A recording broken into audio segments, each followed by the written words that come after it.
It was a gathering of who is who in the country, including the Minister of Communications, Adebayo Shitu, and Governor Oluwo of Iwoland, who converged on Iwo to celebrate with the Oluwo of Iwoland, Oba Abdulrasheed Adewale Akanbi, on the occasion of his 50th birthday ceremony.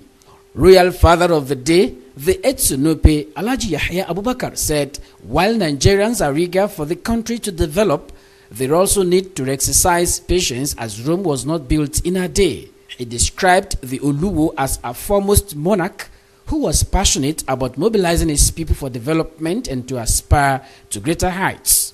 We are trying one step over the other, and then the earlier we perfect our path of progress, the better. You don't perfect anything through violence, no. You perfect it through peace.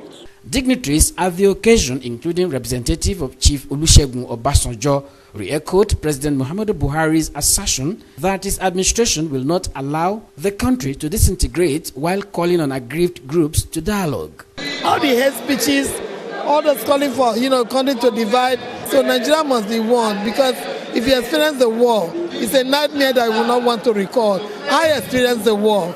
So we are praying that God should bring peace to this country. Highlight of the event was the formal presentation of a publication entitled Iwo Odidere by Iyaloja General of Nigeria, Chief Folashade Tinubu Ojo.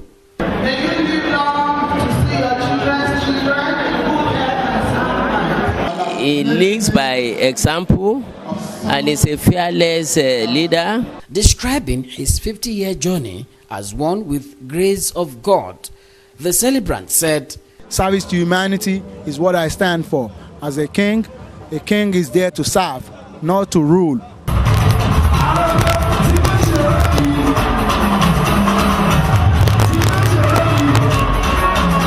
Installed on the 9th of November 2015 as the 16th Oluwo of Iwoland from Gbase ruling house of Malasan compound, Oba Abdulrasheed Adewale Akanbi sought the assistance of his people to patch the abandoned Iwo-Osogbo road to open up business opportunities for the people. From Iwo, Tokpe Alabi, NTA News.